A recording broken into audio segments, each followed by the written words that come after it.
equity, and cultural sustainability in contemporary media ecosystem. To guide us through today's proceedings, it is my pleasure to introduce our esteemed session chair, Dr. Manas Pratim Goswami. Dr. Goswami is a professor and head of the Department of Journalism and Mass Communication at Northeastern Hill University, Meghalaya. With over 2 decades of experience, he has held academic positions at prominent universities and worked in advertising and public relations. Dr. Goswami holds a master's degree and a PhD focused on Hindi film promotion. A prolific researcher, he had published over 12 papers in reputed journals, authored in the heartland of tribes, and edited various scholarly books. He is also a columnist and a professional trainer, conducting nationwide workshops on AI literacy, data journalism, and digital verification. Now, it is my privilege to invite Professor Santosh Koppisetti, Faculty of Mass Communication Journalism at Sister Nivedita University, to felicitate our esteemed session chair, Dr. Manas Pratim Goswami.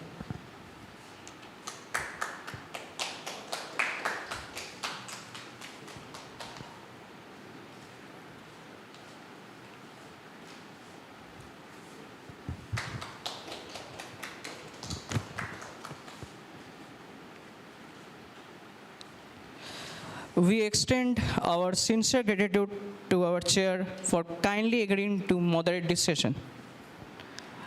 Before we begin this session, I would like to briefly outline a few presentation guidelines. Each presenter will be allotted exactly 7 minutes for their presentation, along with an additional 30 seconds of grace time.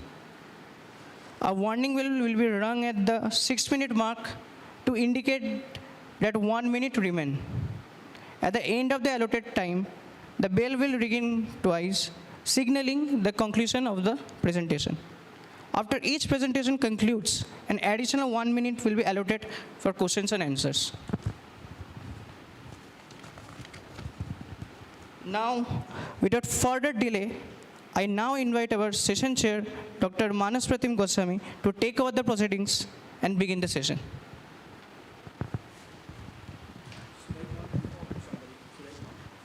Should I call? So you can take the remarks, give the remarks after the session, after the whole session is over, or individually? Whatever. Individually. 1 minute. Okay. Yeah. So is it okay? Hello. Yeah. First of all, thank you, Sister Nivedita University and ICA for inviting me to chair the session. And I could see there are around 7 papers, and already the rules for presenting paper is being announced. And I could see the topics are also very good and interesting, and it is coinciding with Environmental Day also. You are talking about climate study here and rituals, somewhat close to the day which we are going to celebrate today as Environmental Day. And there are 7 papers. We have got limited time, so I request all the presenters to stick the rules and regulations. And after every presentation, I will take 2 to 3, 1 minute, maybe less than that also, just give my review. So please, I welcome Sanmitra Datta, is going to present on inclusion of climate change education across rural and urban education settings, towards spreading environmental awareness among children and youth. Please present.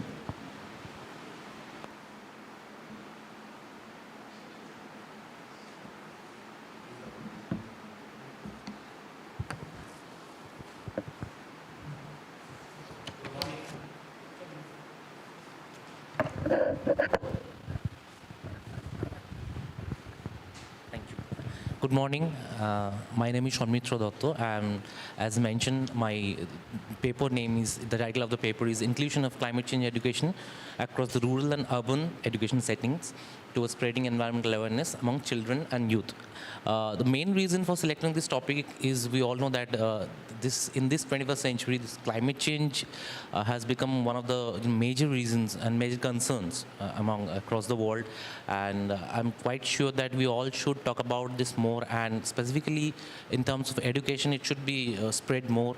And particularly if I talk about the children and youth, they are the pillars of the society in future, and they should be aware more. And through educational process, it is, I believe that it can be a very effective way that people can actually learn more about this, and they can get aware of this thing. So without further delay, I'm starting with the introduction part. So the rising global temperatures, extreme weather events, biodiversity loss, ecological degradation, and increasing environmental vulnerabilities have transformed climate change education from purely a scientific concern to a multidimensional social, cultural, ethical, and behavioral transformative issue. So international organizations like UN, the UNESCO, the UNFCCC, and the UN Sustainable Development Goals, they have emphasized the importance of education in promoting climate literacy, ecological awareness, sustainability consciousness, climate resilience, and civic participation. Educational systems worldwide are increasingly seeking to integrate climate-related concerns in schools' curricula, sustainability educational programs, teacher training preparedness and awareness programs, and environmental pedagogy and community-based learning. Climate change education is no longer confined to the transmission of scientific information about any environmental change. Rather, contemporary climate change education, or in short we can call it CCE, it increasingly incorporates broader concerns such as sustainability, ecological citizenship, and behavioral transformation. And as a result, climate education has gradually evolved into a holistic interdisciplinary framework aimed at preparing environmentally conscious and socially responsible citizens capable of responding to contemporary ecological issues. At the same time, contemporary climate change education research demonstrates significant thematic diversity. The existing studies focus on multiple dimensions, including curriculum reform, climate literacy, teacher preparedness, sustainability discourse, outdoor environmental education, participatory learning, youth climate engagement, climate activism, and pro-environmental behavior. So this is the problem statement of my research. That despite the growing importance of climate change education, comparatively limited research has systematically analyzed climate education literature through a communicative theory framework. So it is, I believe that communication is a part of everything, and whatever whatever subject we study, actually, communication is always a part.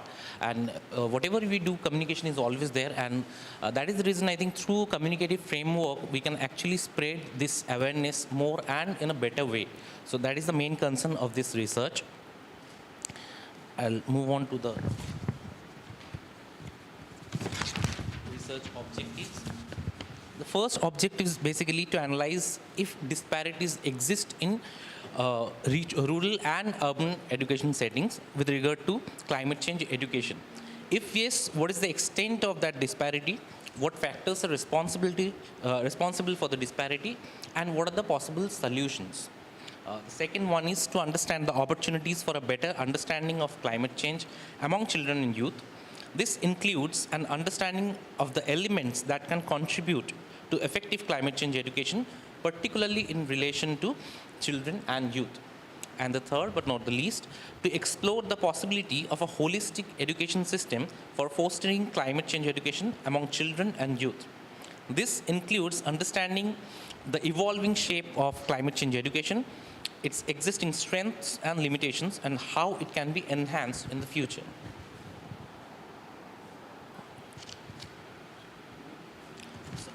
These are the research questions that I have. Is there a disparity in climate change education in rural and urban setting? What is the role of institutional structures, pedagogical channels, and learner engagement in CCE? How can CCE be enhanced for a better understanding of climate change among children and youth? What can be a holistic education framework be developed for fostering CCE among children and youth? And the last one is, how does the SMCRE framework contribute to CCE? Now I'll move on to this SMCRE framework actually.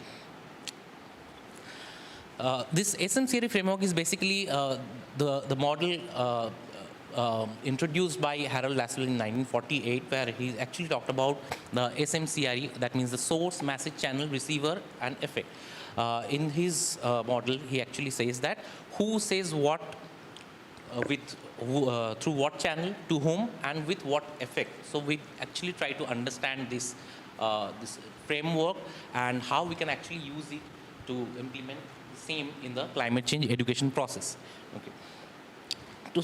To systematically interpret the interconnected dimensions of climate change education, the present study applies the SMCRE communication framework comprising source, message, channel, receiver, and effect, originally developed within communication studies to explain process of human communication. The SMCRE model serves as a useful analytical structure for examining how climate-related knowledge, values, pedagogies, and behavioral outcomes are communicated within educational context. The framework was selected because climate change education fundamentally operates as a communicative process involving communicators, educational content, pedagogical transmission, learner interpretation, and social outcomes. The SMCRE framework enabled the study to systematically classify, organize, and interpret the selected literature according to dominant communicative orientation. As we can see in this specific thing, as I have taken meta-analysis process and thematic coding, so I have coded this SMCRE accordingly, and with context to this climate change education, we can understand that SOAR stands for someone who produces climate communication or education. And in this case, we can talk about the teachers. MASSES stands for what is being communicated. We all know that it is mainly about the climate education and climate literacy and sustainability. Channel is how it is being communicated. It is not just about textbook, pedagogy, and media here and outdoor learning. Media means here we can actually talk about the traditional media and obviously the new media platforms nowadays. Receiver is basically the people who are actually receiving the communication. And the effect is basically the behavioral outcome. What is actually the effect or the outcome of this particular study?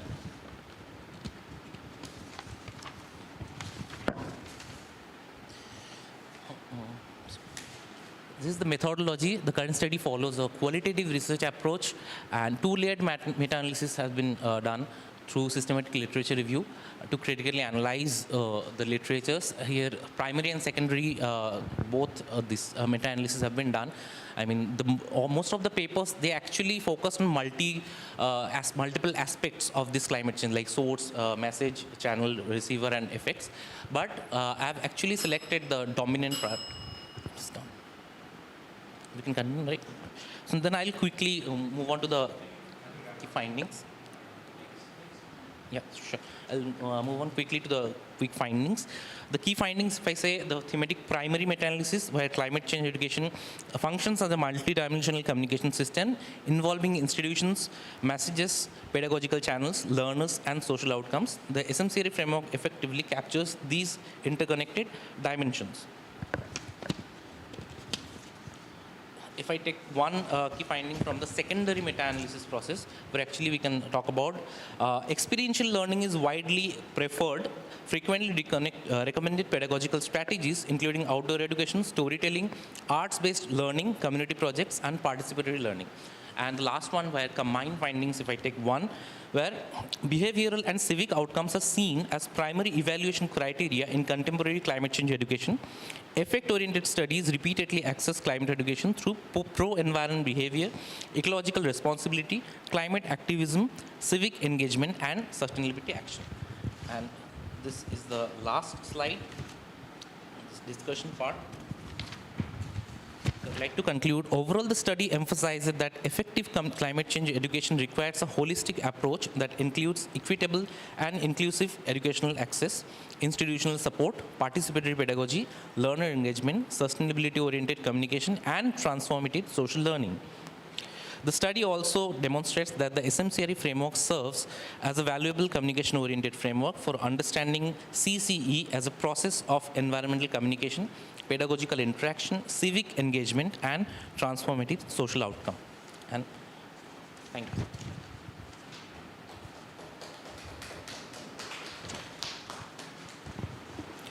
you. Sanmitra Datta. So your paper is good. It's very important to understand. that how climate change education across rural and urban setting are working, right? But few things I have noticed. For example, initially when I saw your title, I thought it is completely qualitative in nature, and you will try to get some data or maybe some text or content where from you will do the qualitative analysis. Right. But later on when I have seen, you have selected 35 papers from Google, right? Google Scholar. Google Scholar, yes. First question is like, it is sounding like a review of literature paper rather than, yeah. It is a but meta-analysis. Yeah, meta-analysis. Right. Title is saying something a little different. If you could add a meta-analysis of this, that will specify it. You are basically direction is that only, right? Sure. And secondly, just I have got two more questions. One is, why have you chosen Google Scholar? Because what I feel, Google Scholar, you will get different types of content, including, say, blogs, including review papers, including books and everything, right? So that's why many scholars, they do not go for Google Scholar. Although Google Scholar says that they have got the biggest database, right? And citation, that's why it is more. But when it comes to academics, many people prefer to stick to either Scopus or Web of Science. And in fact, if you mix both of the two, or maybe three, maybe it will be more interesting to see, Sure. right? So it is better to mix it. And rather, one more suggestion to strengthen your paper that could be quite interesting. Why not go for Prisma technique? Prisma is a technique you must be knowing, right? So that will just give you two aspects. One is basically qualitative part, because from there itself it will be easy to find the gap, whether the studies are going on in India or not. And if there are, what are the citations of those papers? Are they effective or something like that? You could see it, right? Right. And second, from there itself, you can do the qualitative analysis too, right? So my suggestion, good paper, good thinking, and in fact, good approach. But if you add all these things, and it will strengthen your work, right? So keep doing the good things. All the best. Thank you. Thank you so much. Thank you.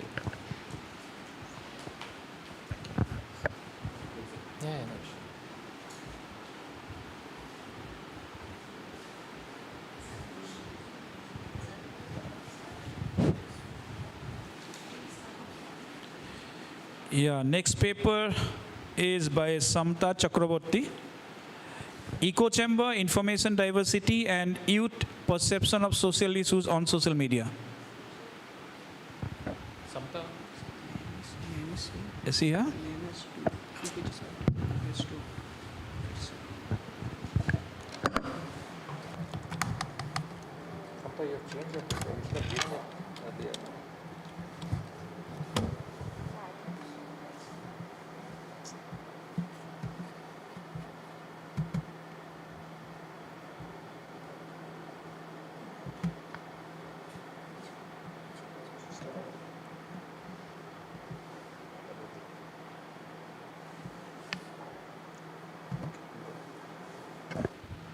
Keep this close.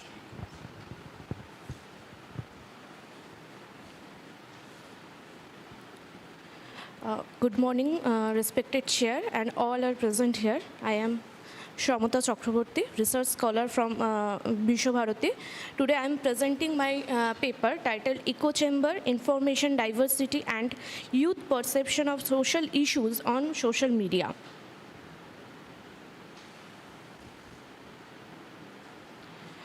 So, as per recent reports, India has approximately 1.02 billion internet users, 500 billion social media users, and 750 million smartphone users, making it one of the largest, largest digital communication markets. And also, studies says that urban Indian youth spends around 120 minutes daily on social media.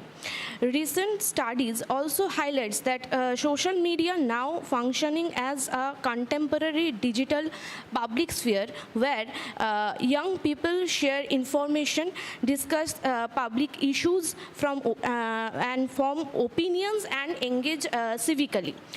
However, concerns have emerged regarding algorithmic personalization, selective exposure, echo chambers, and filter bubbles, all of which may influence how youth perceived social issues. Although social media provides extensive access to information, there remains a significant gap in understanding how exposure to similar versus diverse viewpoints affects young people's perception of social issues. While previous studies acknowledged algorithmic influence and selective exposure, there is a limited empirical evidence regarding their impact on youth's perception. So, this study intended to explore what youth's experience of their social media feeds and through it how perception is created about social issues in reality. So my research objectives are, first one is to examine the patterns and purposes of social media use among youth people. Second, to analyze whether social media feeds expose youth to diverse or similar viewpoints. And third is to explore how social media feeds influence young people's perception and understanding of social issues. Based on the objectives, the study addresses 3 research questions accordingly. What are the pattern and purpose of social media use among youth, and to what extent do social media feeds expose young users to similar viewpoints versus diverse perspective on social issues, and how social media content exposure influence youth perceptions and opinion regarding social issues. The study is guided by theoretical and some conceptual perspective. One, selective exposure theory, echo chamber effect, and filter bubble concepts. The framework proposes that social media combined with this mechanism shapes information exposure through similar viewpoints. This information exposure influences youth perception, opinion formation, and understanding of social issues, ultimately may contribute to communication inequality in digital era. This study adopted a quantitative online survey approach. Data were collected through an online structure questionnaire. The population consisted of undergraduate college students aged 18 to 20 years who actively use social media platforms. Using purposive convenience sampling, a sample of 120 respondents from Howrah was selected. So, according to my research question, first research question, the finding shows that 56.1% of respondents spends more than 3 hours daily on social media, indicating high level of engagement. The most frequently used platforms are WhatsApp, Instagram, and YouTube, accordingly. Regarding purposes of use, entertainment ranks highest, followed by information and news at 67.5%, social interaction at 54.5%, and education at 53.7%. The findings also reveals that most respondents regularly access information related to social issues. Political issues are the most frequently encountered social issue, followed by human rights, educational issues, and environmental issues. These findings indicate that social media functions not only as a source of entertainment, but also a major source of information and awareness regarding various social issues. Next, findings of my second research question. The result shows that moderate to high agreement that respondents' feeds display content aligned with their interest and opinion. The mean score for content alignment is 3.82, while algorithmic influence scores 3.56. Respondents also report repeated exposure to similar opinion with a mean score of 3.86. 3.58. At the same time, respondents agreed that social media helps them understanding multiple perspectives with a mean score of 3.86 and encourages critical thinking with the score of 3.75.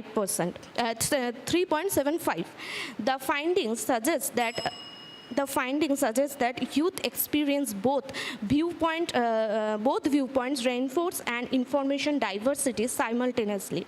However, algorithmic personalization and repeated exposure may create unequal information environment, contributing to communication inequality. Next, my findings of my third research question. The findings indicate that social media discussion influence opinion with a mean score of 3.20. Repeated exposure to similar content strengthen existing belief with a score mean score of 3.42, and respondent also report becoming emotional involved in social issues through online discussion, while the mean score is 3.27. Trusted in information shared within online communities received a score of 3.48. Importantly, with the highest score of 3.75, suggesting that exposure to diverse viewpoint encourages critical thinking and reflection. Overall, the findings demonstrate that the social media significantly influences how young people thinks about, evaluate, and engages with social issues. And my final findings and conclusion. First, bringing the findings together, 4 major observations emerge. First, youth demonstrate high level of social media engagement. Second, social media serves as an important source of information regarding social issues. Third, both similar viewpoints and diverse perspectives coexist with social media environments. Fourth, social media significantly influences youth perception and opinion formation. The study highlights that social media creates a hybrid information environment where information diversity and viewpoint reinforce occur simultaneously. Consequently, differences in information exposure creating unequal opportunities for understanding social issues, contributing to communication inequality in digital era. In conclusion, it can be said, in digital age, informed, critical, and responsible engagement is essential to navigate complex truths and a more equitable communication landscape. Thank you.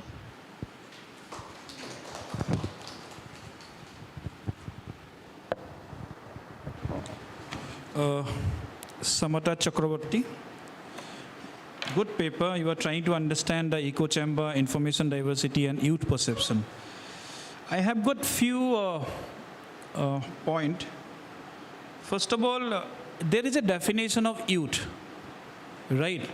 And generally when we say youth, so Government of India has got a youth policy, right? And which says it is 16 to 29. 16 to 29, right? But I think you have taken some other bracket, right? 18 to 22, right? So it is not exactly youth. So it is better if you define it, right? Because see, when it comes to research, it should be cited or established fact, right? You can take no issue 18 to 20, but you have to say there itself, according to the definition of youth, in India, as established by the Government of India, it is between this and this. But for this study, you have taken this only. And along with that, it will be better if you just give a rationale. Why have you taken it? Maybe sometimes you can say that you have taken the sample from a college or university. Generally, in college and university, students are in between that, right? So you can give a rationale for it, right? Okay. And secondly, there are ways to determine the sample size, right? There are theories there are formulas there, right? And where you take error also around 5%, right? So that way, for an infinite population, it's generally somewhat around 832 to maybe 882, exactly, I don't remember, 82 I believe. And for a finite population, right, where you know the population size, exact number, so it is generally a minimum 352. Right? Well, your sample size is very, very small as compared to that. you have taken 120, and drawing a conclusion from a small sample like 120, it's like very injustice, I believe. Because 100 people cannot decide. It should be a good number, right? Drawing from 120 and drawing with 350, there may be a terms difference. I have some, because previous studies also I have seen, right? So that sample size you should always take care of, right? Go by the formula, right? And that will strengthen your work also. It will say, okay, based on certain cited information, I have decided my sample, right? And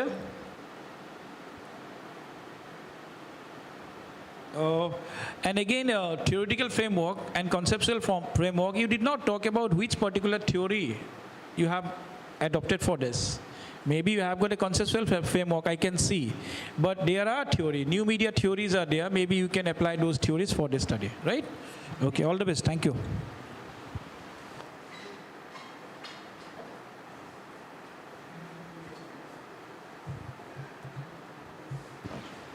Okay.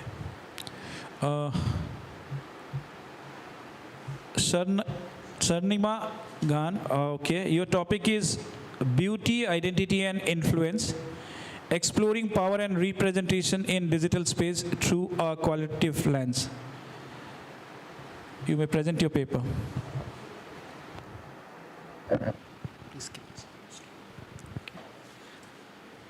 Good morning, everyone. I'm Sharnima Gan from MIT University, Kolkata. First of all, thank you for giving me the opportunity to present my paper titled Beauty, Identity and Influence, Exploring Power and Representation in Digital Spaces Through a Qualitative Lens. So, first of all, coming to the background of the study, in today's digital age, social media has become an important part of everyday life. Platforms such as Instagram and YouTube influence how people communicate, interact, and understand themselves. These platforms have also given rise to social media influencers who shape opinions, trends, and consumer behavior. Now, talking about beauty, beauty is not a fixed concept. Historically, beauty standards have been shaped by culture and media, often promoting ideals such as fair skin, slim bodies, youthfulness, and perfection. Today, social media plays a major role in creating and circulating these standards. Continuous exposure to curated images, filters, and idealized lifestyles can influence self-esteem, body image, and identity formation. At the same time, algorithms and commercial practices determine which content receives visibility online. Now, coming to my statement of problem, the study looks at how influencer content affects audience perception through the promotion of specific beauty and lifestyle standards. Additionally, the study explores how algorithms, platform visibility, and commercial practices influence representation and contribute to either reinforcing or challenges the dominant beauty ideals. I have derived 3 objectives. My 3 objectives are, the study has first, the objective is to examine how social media influencers construct and communicate beauty ideals and identities within digital spaces. Second, to investigate how influencer content shapes audience perception of themselves and others in promotion of specific beauty and lifestyle standards. Third is to explore how platform power, algorithmic visibility, and commercial practices influence representation and either reinforce or challenge dominant beauty norms. From there, I have derived 3 questions. How do influencers construct beauty idols online? How does influencer content shape audience perception? How do platform algorithms and commercial systems influence visibility and representation?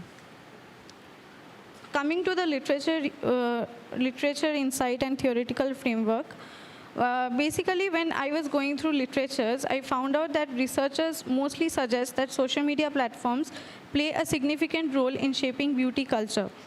Influencer content often reinforces dominant beauty ideals while encouraging self-branding and carefully curated online identities. Mostly, the researcher showcases influencer culture has a dominance towards beauty ideals such as thinness, whiteness, or hyper-femininity, etc. So to understand the processes, the study actually draws 3 theoretical perspectives. The platform capitalism explains how digital platforms profit user attention and engagement. Second is the algorithmic governance discussed by Gillespie and Noble, helps explain how algorithms shape visibility and influence what users can see online. Third is digital performativity derived by from Butler's theory, explain how identities are continuously constructed and performed through repeated online practices. So coming to the methodology, in the methodology, actually I have taken qualitative approach, but I have taken the data were collected from Instagram posts, Reels and YouTube Shorts. The purposive sample of 120 influencer posts were selected between across beauty, fashion, lifestyle, fitness, wellness, and body positivity categories. The data were analyzed using reflexive thematic analysis, focusing on captions, visual aesthetics, sponsorship, hashtags, and audience engagement. But also, I will be taking into account interview, which I will further go with my study, that I will be taking the interview of influencers and also the audiences. I will take their perspective.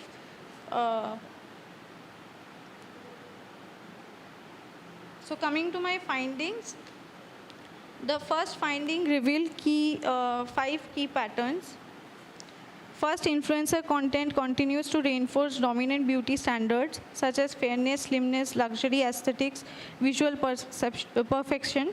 For example, influencers such as Huda Kattan or James Charles, if we see their content, the most of the comments are flawless skin goals or you're literally perfect like comments. Second, beauty and identity have been increasingly commercialized. Influencers transform personal identity into marketable brand through sponsorship and collaboration. This was pretty much evident in the contents of Komal Pandey or Malvika Sitlani's. Third is influencers actively adapt their content to platform algorithms. They use filters, trending formats, or engagement strategies to maximize visibility. Influencers such as Sejal Kumar demonstrated how creators continuously adjust content styles based on audience engagement and platform feedback. Fourth, although alternative beauty narratives such as body positivity and inclusivity exist, they generally receive lower visibility than mainstream beauty content. Influencers such as Patrick Star challenge dominant beauty norms, yet their content often receive less visibility compared to more conventional beauty representation. Finally, when I looked at the comments were mixed comments because some users express admiration and inspiration, others engage in self-comparison. So from the findings, I have taken 6 major themes: algorithmic structuring of beauty norms, platform capitalism and commodification of identity, digital performativity and algorithmic self-adaptation, marginalization of alternative beauty narratives, audience responses, and effective impacts on global south aesthetic norms and algorithmic inequality. I have taken into account global south aesthetic norms so to understand that how local contents are different from westernized contents. So coming to my conclusion, to conclude, this study demonstrates that influencer culture is not only a space of creativity and self-expression, it is also shaped by platform capitalism, algorithmic governance, and commercial interest. But it was not directly examined, but were interpreted through observable engagement and visibility patterns. While social media offers opportunity for diverse representation, visibility remains uneven. Dominant beauty standards continue to be amplified, while alternative representation often receive less attention. Overall, this study still contributes to digital media research by showing that beauty and identity are not simply individual expressions. Rather, they co-produce through the interaction of influencers, audiences, and commercial systems.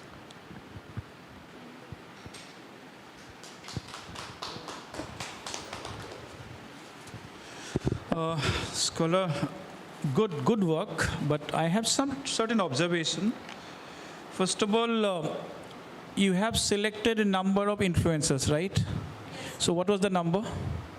Sir, mostly 50 take the mic, please. Sir, 10 to 15. I did not taken, like, I haven't taken much. Okay. I was completely focusing on comments, so. Comments. But see, one thing is important. When you select any influencer, there should be a rationale of picking up influencers. I'll just give an example. Suppose you are going for Korean influencers. So maybe you can use keywords, and there are some metrics are there, websites related to metrics of influencers. Okay.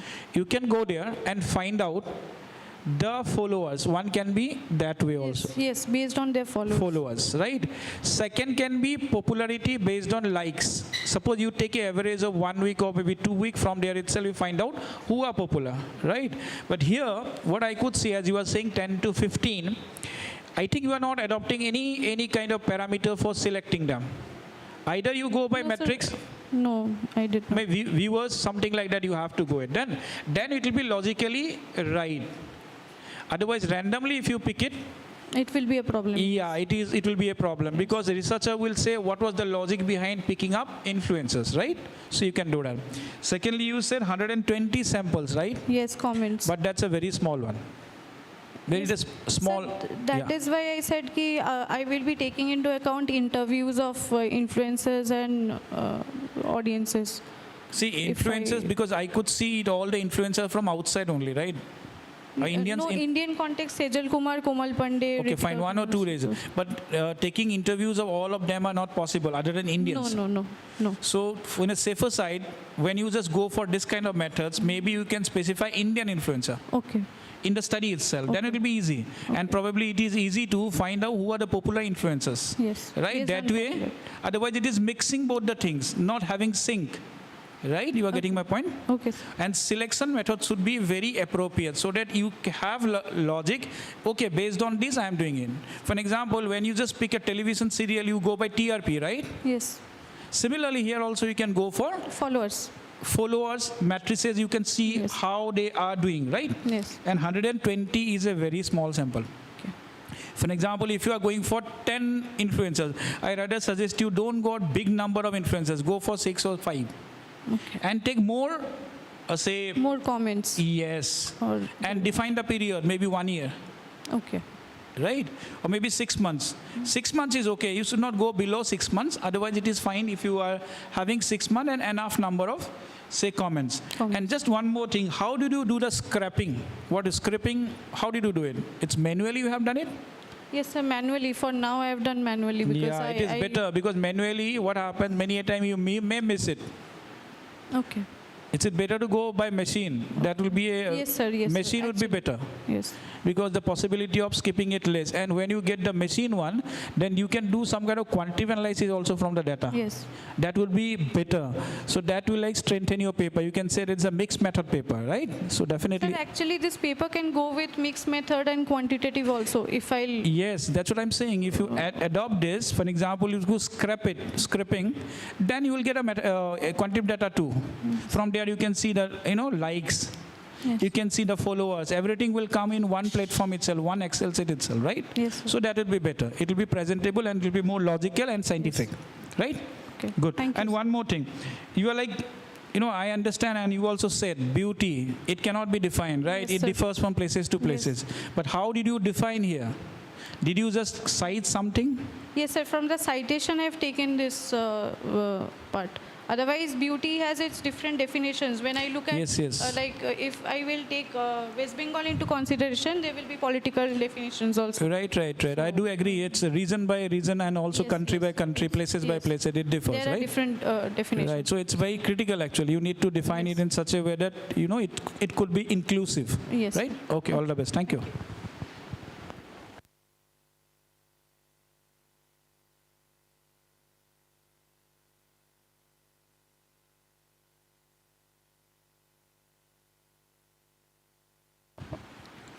Yeah, next, cinema reinforcing knowledge system on sustainability, understanding audience perception of SDGs in contemporary Indian films. Tanushree Mandal.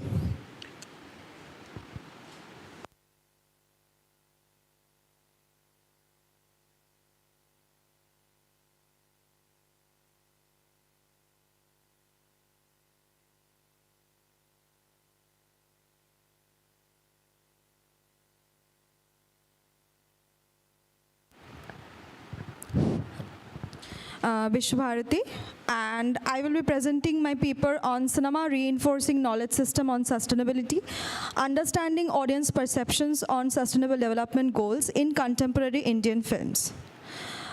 Coming to the first slide, setting the context, the emergence of sustainability as a global imperative in the 21st century has prompted for urgent calls for transformation across all sectors of society, from governments and economics to culture and media.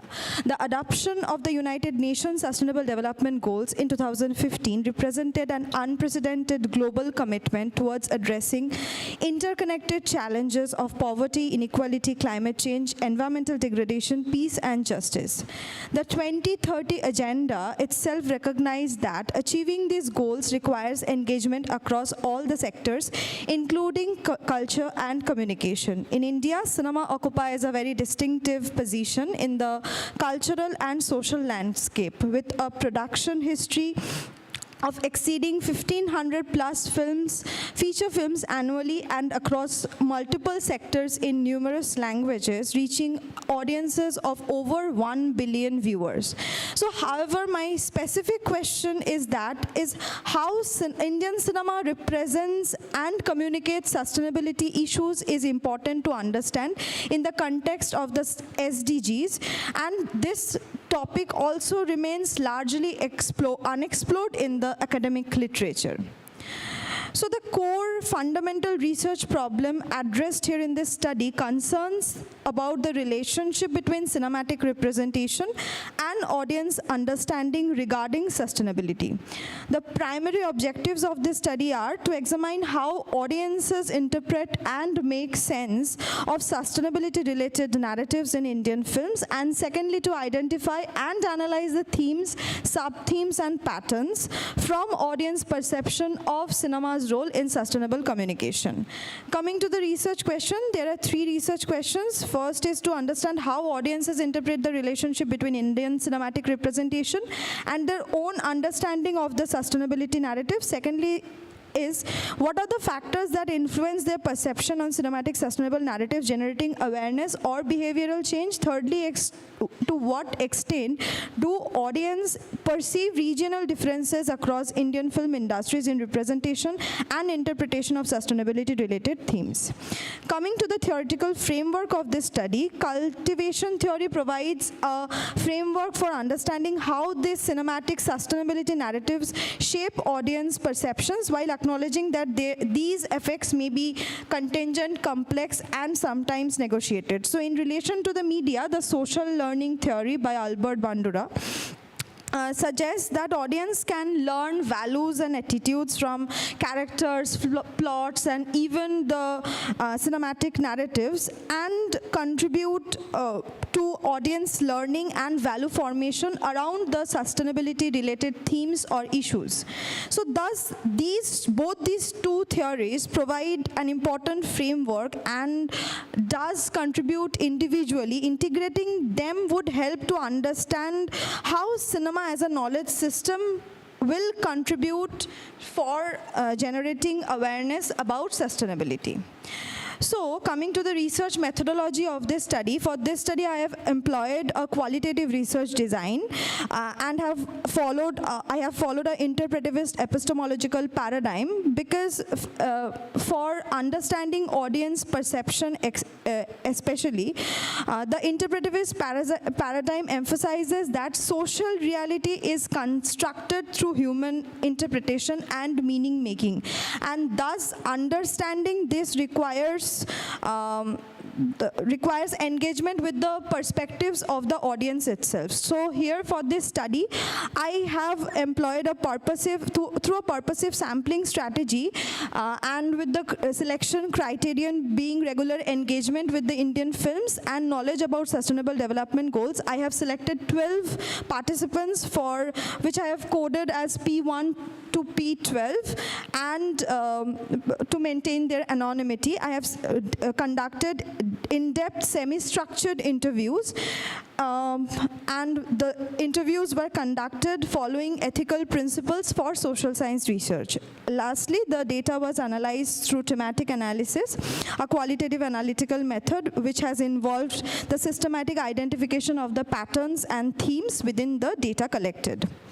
So from the findings, I have developed 9 key themes. I'm not going into the sub-themes due to lack of time.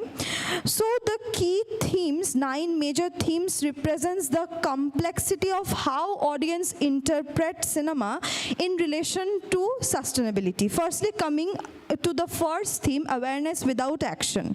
So there is always a gap being seen between the recognition of cinema's capacity to raise awareness and the skepticism of the audiences, or particularly the respondents, about whether such awareness is actually translating to meaningful change or action.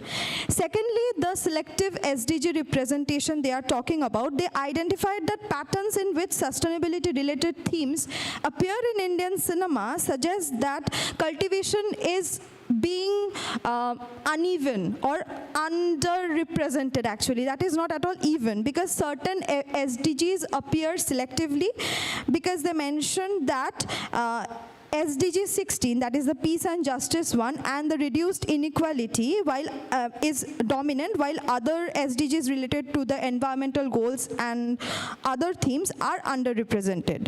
Coming to the third theme, that is the commercial viability versus social impact, their observations emphasizes that the commercial appeal, particularly the star power, is the primary determinant whether a film will be attracting audience or not, regardless of the message the film is portraying. The fourth theme, that is regional variation and the industry specificity, participants with exposure to multiple regional industries noted that they are distinctive in their approaches and emphasis. Tamil cinema has more engagement with the social themes, and Hindi cinema, they quoted that has engaged with sustainability narratives historically, but have shifted towards more commercial entertainment forms. Bengali cinema engages with themes through independent films, and while Punjabi cinema, there is no case showing or proof showing that they have a less orientation towards sustainability themes, according to the interviews. So lastly, coming to the forms and content distribution, there is an important recurring question that in the interviews concern whether realistic representation is necessary for cinema to effectively address sustainability issues, and multiple participants also articulated a concern that cinematic impact, while potentially powerful in moment of viewing, does not produce long-lasting effect. I'm not going into much details about the rest 3 themes that are basically about the force messaging factors, that whether films are forcing the issues, the narratives into the audience mind. And the 8th theme is about the commodification of the social suffering factors due to the commercial effect, and the role of stardom and celebrity influence is also there. Now coming to the, I'm not going into the discussion pattern here. I have basically tried to integrate how the 2 theories predict that the cultivation is actually being selective and uneven, and the findings particularly confirm that they substantially complicate the social learning theory, because participants acknowledge that though cinema has the power to generate commitment towards sustainability values, but whether these learnings are actually committing any action is questionable. In conclusion, it is to say that the research is highlighting cinema's role as a knowledge system for sustainability, but it also reveals a fundamental paradox at the heart of communication studies. In this contemporary capitalism, because the same medium that possesses power to raise consciousness and cultivate awareness simultaneously reproduces and perpetuates the very inequalities also.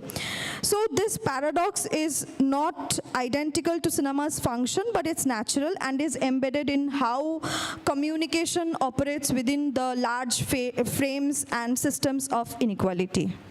Thank you.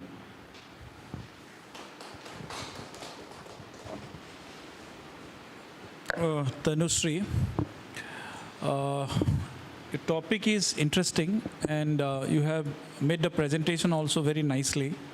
And I could see your theoretical perspective is also very clear. And you have taken two theories, which I could see it. And that way, you have interviewed people. But I have got one or two queries. For an example, how did you determine the questions for the interview? What were the basis? And what were the questions, basically? How did you segregate into different parts? Actually, for the questions, I have reviewed the journals from various sources, Google Scholar, JSTOR, and that the gaps which were identified in the papers, the areas which were particularly underrepresented, I have tried to actually cultivate questions regarding those areas. And as the interviews were semi-structured, based on the respondents' interviews, I was asking them more and more questions, like to understand about their perceptions more clearly. So in that way, I have tried to, like, firstly from starting, what are the film industries they are actually seeing, the frequency of how many films they are actually seeing from each regional industries, and then particularly coming to what are their views about this sustainability and SDGs, then coming to the more narrower parts, like in the due course of time when they were sharing their views about how cinema is actually failing to address, then the questions were flowing. So basically, I started with 8 questions, and then there were sub-questions also based on their That respondents. evolved, right? Yeah, they evolved. Okay. Second question, like you said that around 10 or something interview, right? You 12, have done it. 12. But you said that educationist and all this. From which particular background? So the purpose was to basically they should be aware about cinema, and mostly I have selected here viewers, regular cinema viewers from who are watching more than 4 industries. Firstly, that was the criteria, and the second criteria was awareness, a good amount of awareness regarding the sustainable development goals. And I also considered peoples with different backgrounds, not only from communication and media background. They were basically from interdisciplinary backgrounds, from science, from arts, and other studies also. They were from different age groups, above 18 actually, and yes, from both rural and urban sector. So you have to bring in all this thing to clarity. Yeah. That is important. Otherwise, it's difficult to understand how did you determine it. And one more, just only suggestion, you can add focus group discussion also here. Understand that how they feel it, maybe from common man perspective too. Maybe you will define them what is SDG. From there itself, if you do it, you will get 2 perspectives. One is those who are expert, one who are basically maybe the common people. You are asking them, how do you see something like that? So you can have a comparative. You can say both, right? Okay, all the best. Thank you. Thank you, sir. Okay, next coming up, Nivedita Kole. Yeah. So, yeah,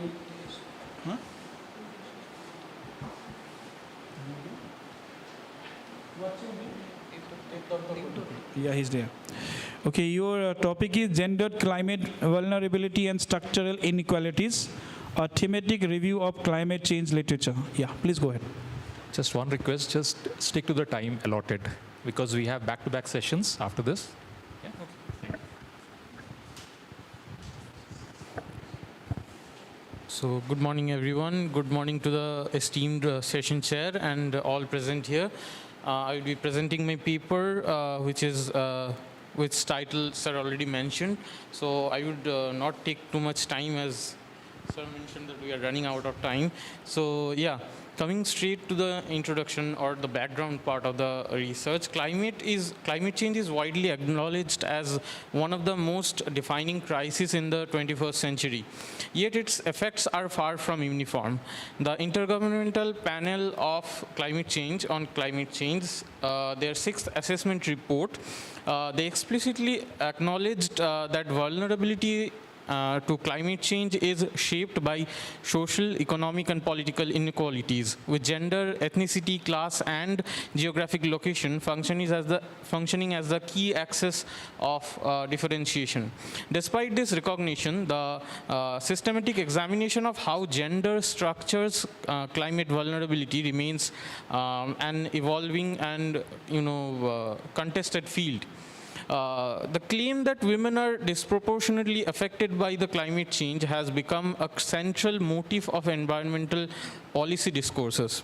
From the United Nations Framework Convention on Climate Change, gender action plans to national adaptation strategies. Evidence from across the global south, including South Asia, Sub-Saharan Africa, and Latin America, consistently documents that women face greater exposure when it comes to climate hazards and experience more acute livelihood disruptions. Actually, UNESCO's 2026 Global Water Report confirmed that with 1 degree centigrade rise in temperature, it reduces income in female-headed households by 34% more than a male-headed household. So, there are 3 central research objectives for this paper, which are to identify dominant themes in scholarly literature on gender and climate vulnerability. Second one is to examine how social norms and power relations shape differentiated experience to climate risk among women. And the last one is to highlight areas requiring further scholarly and policy attention, particularly in global south contexts. So coming to the theoretical framework, the IPCC has been instrumental in developing conceptual frameworks for understanding climate vulnerability, and in its 3rd and 4th assessment reports, vulnerability was defined as one of the functions of 3 interrelated dimensions, which I have mentioned here. The first one is exposure. It is the degree to which a system is affected by climate hazards. Next one is sensitivity, which is the degree to which the system is affected by climate impacts. And the last one is adaptive capacity, which is the ability of a system to adjust to climate change and moderate potential damages. So this framework is highly generative for understanding gendered vulnerability. And the next one, or the second one, is Kimberly Crenshaw's intersectionality. So Crenshaw's landmark intervention in climate, race, and feminist legal theory introduced the concept of intersectionality to describe how multiple systems of oppression, like race, gender, and class, operate simultaneously and interactively to produce distinct experience of marginalization that cannot be captured by analyzing each of the axes like gender, race separately. So applied to the domain of climate change, intersectionality has become an increasingly important conceptual tool for understanding why different groups of women experience climate vulnerability in different ways. So coming to the methodology, a qualitative thematic review, which has been applied here, is particularly appropriate for synthesizing a large and heterogeneous body of literature across disciplines, identifying patterns, conceptual threads, and gaps, and generating interpretative insights that go beyond enumeration of findings. The literatures were identified through systematic searches of 3 primary academic databases: Scopus, JSTOR, and Google Scholar.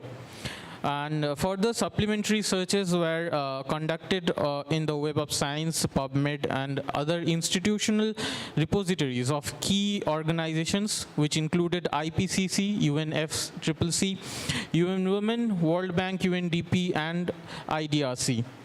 The search terms were developed and interactively and included terms like gender and climate change and vulnerability, or women and climate risk, intersectionality and climate vulnerability, etc.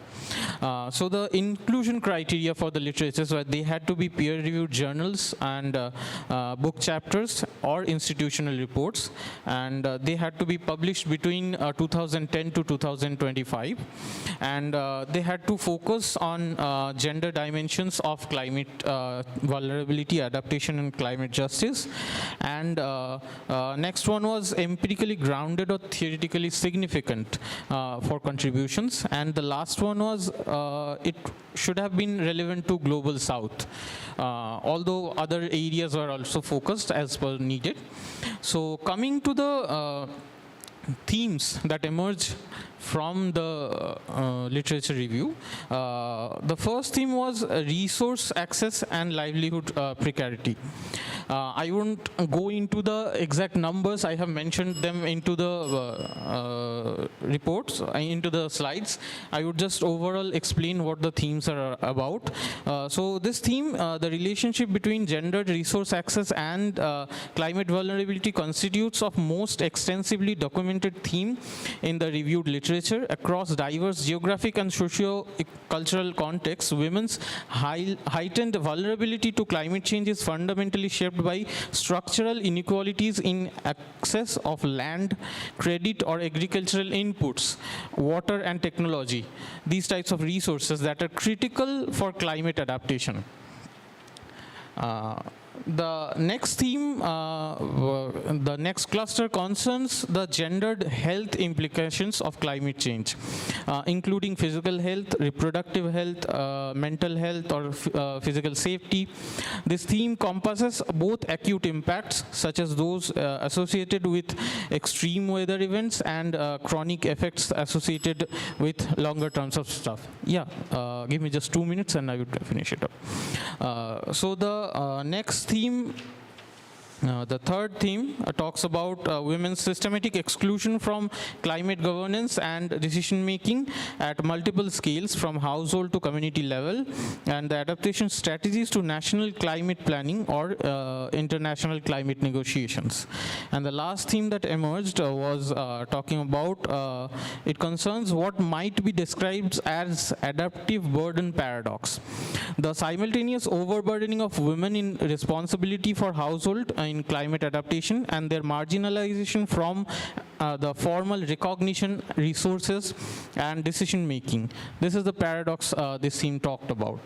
So I would just mention what are the discussions in relation to the thematic analysis, theoretical framework that I took. So from victimhood to agency, rethinking gendered vulnerability, it actually critical reflection on reviewed literature revealed that the recurring tension of conceptual framings of gender and climate vulnerability. It talked about the dominant, it also talked about the dominant in much mainstream policy and development discourse, which casts women as the inherently more vulnerable than men. And the second one is the imperative intersectionality in climate change. This reviewed literature's concerns that the limitations of treating gender as a singular or uniform axis that the intersectionality theory talked about is not right. Across the literatures, the interaction of gender, caste, class, ethnicity, age, disability, this emerged as decisive and determining factors. The third one is climate justice and communication inequalities.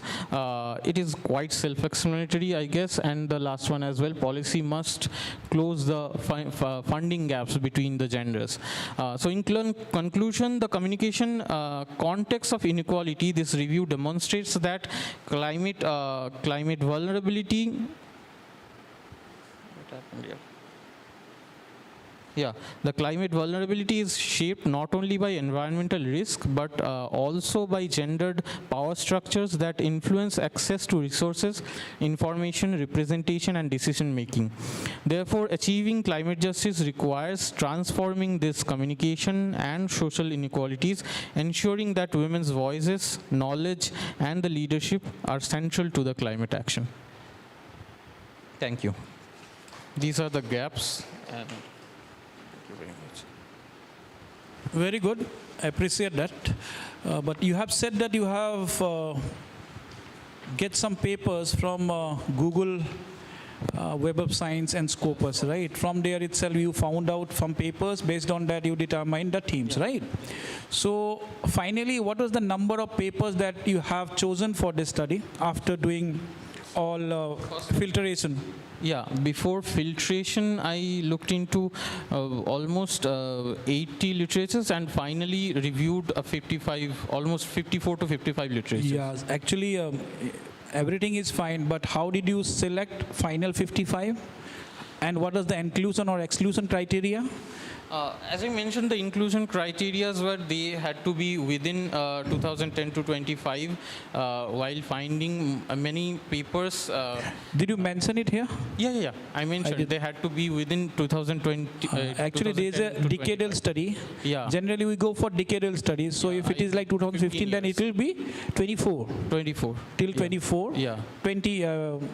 Yeah, 10 years. Yeah, I did 15, I guess. Yeah, I did. Yeah, generally it's a decadal Yeah. study. Yeah, 15. Yeah, I think 2000. Which year? 2000. 2010 to 2025, I took 15 years. That 24 because that year will be also included. Okay. That will be 25, 15 that way only. Oh, Okay. Decadal study. You should mention it and also like what basis you have selected those papers, final papers. For example, Okay. citation basis, Yeah. impact basis, how No, they impacted. Not citation, yeah. Yeah, Impact highest cited basis. papers.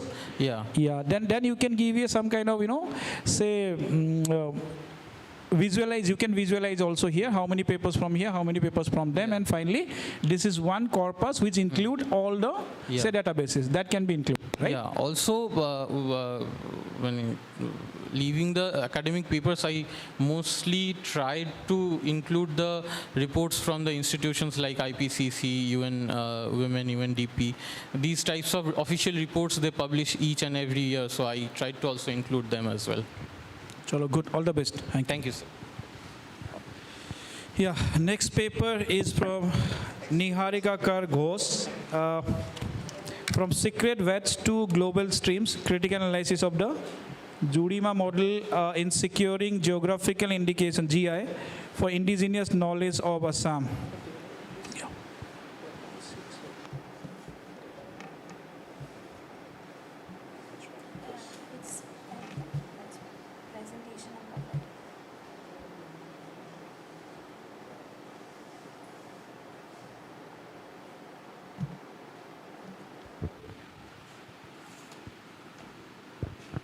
Good morning, everyone. Is it audible? Yeah. So the paper title is From Sacred Beds to Global Streams. A critical analysis of the Judima model and securing geographical indications for indigenous knowledge in Assam. So let me just give you a brief of what Judima model is all about. So people who are still confused about what Judima is. So Judima is a traditional rice wine made exclusive by the Dimasa people of Assam. So it is considered to be very sacred because they use it not just for fun or enjoyment purpose, they use it for wedding occasions and religious occasions as well. They consider it very sacred. So let me go to the background.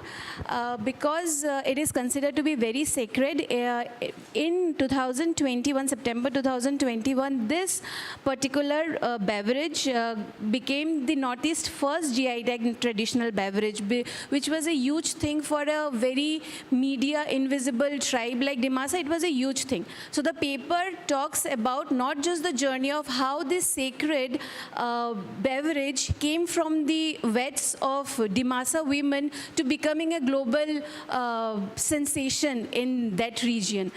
It also talks about how grassroots level media like the community radio and mobile journalism helped them to gain that popularity, and how the entire procedure will eventually help other media invisible tribes in the future to get GI tag and popularity and gaining commercialization. So it is missing tribes, Mirzim handloom. It is also one of the demography that I have chosen, that this tribe, although the Mirzim handloom is still registered in the GI and still hasn't got the certification, it is very special for the missing tribe of Assam, and it is celebrated for its exquisite and beautiful handloom, as you can see the pictures there. This is one of the, and it is very highly priced. It takes more than a month or two to make this entire shawl or, blankets. The next, The next is Singpoti, which is also known as Falap. Long before Britishers commercialized tea in India, Singpo community in Arunachal and Assam, especially they are residing in the Tinsukia district of Assam, they actually started harvesting wild tea shrubs. And it's like a fine wine because it tastes better when it ages. It tastes better over the years, and it is also consumed by these tribes as a digestive aid after meals, which is very interesting. The research problem here is, I'll just go through a little quicker because we have very less time. The legal empirical gap. Institutional IP registers require rigid textual and historical archives because, old people, old tribal people, they hardly have any paperwork or very hard copy documents. They hardly have it. And their legacy continues orally. And, and that this is why this will be a little problem. The next is post-registration trap. Acquiring a GI tag does not guarantee economical survival. The paper actually ends with it that getting a GI certificate is not the end of the paper, or for this little tribes of Assam, because when corporate comes in, they start commercializing those entire things, and gradually and slowly they the flavor and the essence of indigenous touch gets missing when commercialization happens and the big corporate company comes in. The literature gap, the current IP research focuses heavily on top-down legal processes. We will also talk in the theoretical framework that intellectual property is basically when research goes from top to down level. This entire research paper that I'll be talking about is basically about the bottom up level, how grassroots media techniques has helped acquiring this global recognition to the mainstream level. The research objectives examine the role of Mojo and community radio in Judima's GI journey. There's nothing much to explain that how mobile journalism and community radio in that particular region in Dima Hasao district of Assam, which is in Haflong. I don't know how many of you know about Haflong. Haflong is the only hill station in Assam, and Dimasa people, they have been living there for like ages. Analyze how grassroots media helped oral traditions become legal evidences.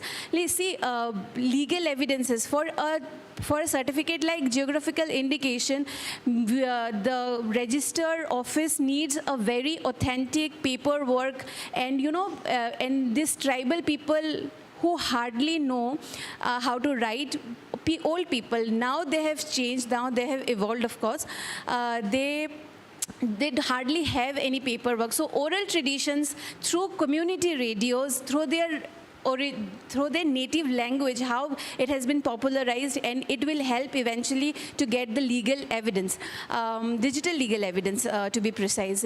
Explore youth participation and cultural representation, which is actually very important in this research, because the generation, the next generation, the current generation and the next generation, how much they are involved in making their cultural heritage popular. Really? Evaluate applicability of the Judima model to missing and Singpo communities, which I have already mentioned. Propose a media-based framework for indigenous documentation and on beyond. Research questions is basically on how the media frameworks will empower the narrative sovereignty. The Judima model, how this Judima model will actually help the other media dark tribes of the Assam. the theoretical framework and their pioneers. Alternative Media Theory, Subaltern Studies by Gayatri Chakravarti Spivak, Participatory Communication, Jen Severus, and Chris Ayton for Alternative Media Theory. So alternative media theory, I'll just explain it in a very brief way, that how alternative media theory is basically the basic medias like community radio and mobile journalism. Subaltern Studies actually talks about the tribal, how dominant they are to the political sphere and they express their stories. Participatory communication emphasizes on the earlier thing that I have discussed. It's about bottom up, how the grassroots level talks and making things popular in the mainstream media. Research methodology is the qualitative study, participatory action research, digital analysis of Mojo and community radio scripts, semi-structured interviews with the practitioners and GI experts, focus group discussions with Missing and Singpo. Conclusions and discussions, as I have already mentioned, that getting a GI certificate alone will not improve their socio-economic conditions. They need to explore more even after getting that, how to popularize through the models that Dimasa people have already, they are still working on this, they are still making it very famous and very popular among these tribes. Social media, the Judima rice wine is very famous. Indigenous communities gain greater digital sovereignty. The study proposes a replicable framework for how Northeast people or the people in Assam, the tribal in Assam, can use this Judima model to make their tribal heritage gain a success. Very short, thank you. Interesting topic, Judima model you are talking about. I didn't hear about it. But just one query. You talked about everything, but how did you study it actually? What literature have you studied it, or maybe you have interviewed people, or how did you do it, whole things? So I basically come from Assam. I have did my master's from Assam University, and I have many friends who are Dimasa, who are Naga, who are missing, and all those tribal. I have friends. So Judima, I came to know in 2018 when people from Dimasa community in Dima Hasao district in Haflong, they celebrate Judima festival. It started from 2018. And my friend, she happens to be a Dimasa too. We used to talk a lot about this rice wine and their culture, their dresses, their heritage, and I have always been very intrigued towards tribal cultures and tribal studies. Right, that's fine, but you are saying that you know somebody through that you got to know about it. But Yes. how did you study it? Literature have you studied it, or maybe interview you have done it? I or have how? interviewed a lot of people from Dibarai Mahila Samiti who has actually worked to get the GI tag. Anyway, because that is not included here. You should have included. Otherwise, you are talking about that particular Judima model, right? So that should be included because research method and methodology should be very clear. What method have you adopted or adapted in order to get the findings, right? Yeah. So that should be very clear. Interview method, as you were saying, right? Yes. And how did you find those people whom you have interviewed? What was the way of finding it? And what are their backgrounds? And how did you set the questions? And what was the tone? That should be clearly it should mention it, right? All Next right. time you do it. Okay, thank you very much. I already got it. Next, Vimal Kumar Singh. His topic is political communication from print media to podcasting, understanding how media shapes political consciousness and social transformation.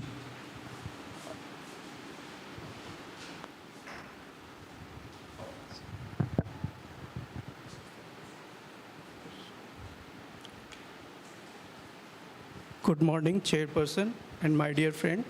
I am Vimal Kumar Singh, a research scholar at Center for Journalism and Mass Communication, Vishwa Bharati. First of all, I would like to gratitude my supervisor and the ICA for this opportunity. And the title of my paper is Political Communication from Print Media to Podcasting, Understanding How Media Shapes Political Consciousness and Social Transformation. Mason McLuhan Canadian communication theorist and professor of English, became famous in 1962 with the publication of Gutenberg Galaxy and was regarded as the celebrity with the success of his book in 1964, Understanding Media, Extension of Man, and the Media is the Message in 1967. Mawson McLuhan's core idea was the media is the message that provide a powerful lens for understanding how political communication evolved. In his book, Understanding Media, he argued that from medium, the form of medium actually, its sensory character like the pace, structure, shape the human perception and social transformation and behavior more profoundly than content it carries. Political communication has evolved from gatekeeping of print media and text-heavy discourse to podcast format, which is conversational and establishes a parasocial relationship with the host, fundamentally changing how media shape the political consciousness and drive social transformation. Mawson McLuhan's seminal idea introduced in his book, Understanding Media, the Extension of Man, posits that the medium itself, rather than its content, is the primary shaper of the human perception, behavior, and social organization. And the objective of the study are, the general objective of the study is to understand the embracement of the new technology for the political communication in accordance with the Mawson McLuhan theory, media is the message. And the specific objectives are to understand the beginning of political communication in various forms of media and to understand the embracement of new technology for the political communication through the podcasting.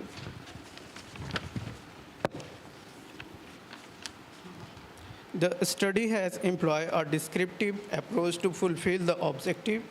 Qualitatively and chronologically available research article and the digital content are analyzed. The study analyzed the print media, radio, television, podcast, and political communication used for the political communication. Here are the finding and discussion. I will start from the print media. Mawson McLuhan opined about the print media, the Gutenberg Galaxy in 1962. Johannes Gutenberg, for the first time, developed the movable type printing press around 1440 in Mainz, Germany. This enabled the mass production of the text. 100 or 1,000 of copy could be produced quickly and cheaply. This first significant case of the print-driven political ideological communication occurred during the Reformation in 1517. The first big political impact come with the Martin Luther in Germany. Luther wrote a list called 95 Theses, criticized the Catholic Church. These were the printed up pamphlet and spread across the Europe very quickly. People started reading and discussing this idea. This led to the Protestant Reformation, a huge religious and political movement that changed the Europe. This was the first time the print media was used as a powerful tool for the political communication that challenged the authority and influenced public opinion. Over the 200 to 300 years, print media became more powerful and more important in politics.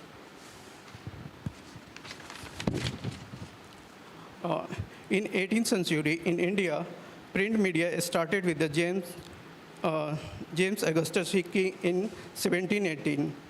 And in the later phases, it became crucial for the critique of British rule and eventually become a major weapon in the fight for the independence. Leaders like the Raja Ram Mohan Rai, Tilak, Gandhi used newspaper to awaken the public. Print media turned political communication from something limited to elite into something that could reach and influence million people. It helped create a public opinion and modern politics. Radio is regarded as hot medium, an extension of voices. Radio extended the human voice across the space in the real time, create emotional acoustic connection. It hit up politics in the by favoring tone, repetition, and filling over detailed text as was present in the newspaper. A popular example of the radio political communication, Franklin Roosevelt fireside chat that was held in 1930s. This was the strongest historical illustration of Marshall McLuhan idea of media is the message in the political communication.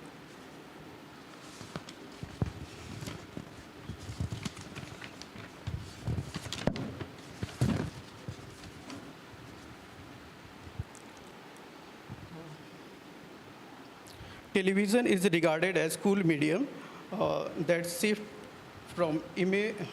shifted to image and performance. Television is a classic cool medium. Viewers must actually fill in the image and emotion to create a personality and appearance. And the iconic example from the television is on September 26, 1960, Senator John F. Kennedy and Vice President Richard Nixon faced each other in first ever televised presidential debate in the US history.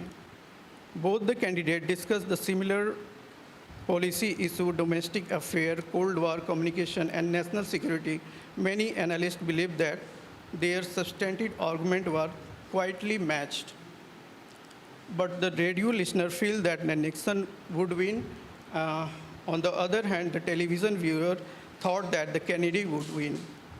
The content was nearly identical for the both audience, yet the medium has changed how the people experience and judge the content.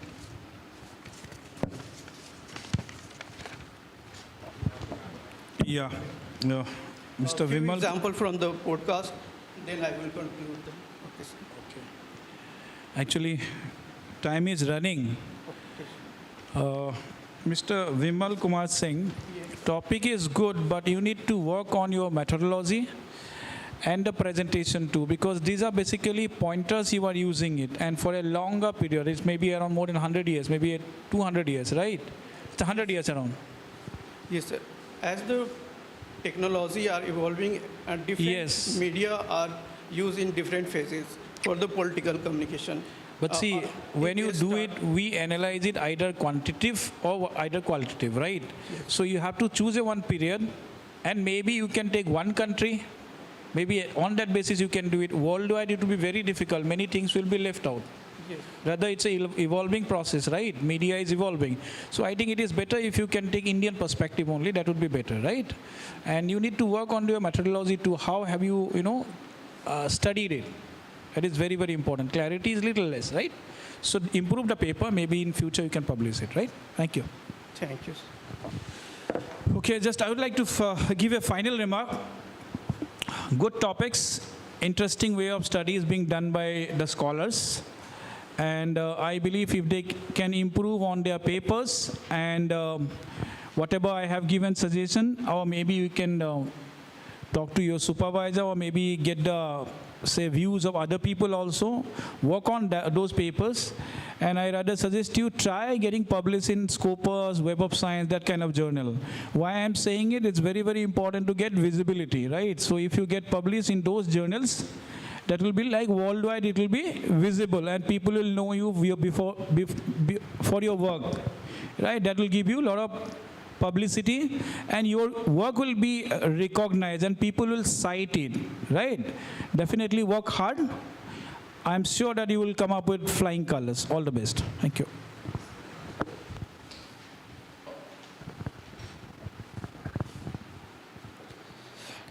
Thank you to all of our presenters for their insightful and thought-provoking contributions. We have now come to the end of the paper presentations for this session. Thank you Dr. Manas Pratim Goswami, for your insightful comments and for expertly moderating this session. With this, we come to the end of technical session 2. We hope the exchanges during this session inspire further research, collaboration, and dialogue. Thank you once again for your participation. We wish you an enriching experience for the remainder of the ICA Regional Hub Conference 2026. Before we conclude and disperse, I would like to request all of our presenters and our esteemed session chair to kindly join in for a group photograph.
So tea is served on the 11th floor.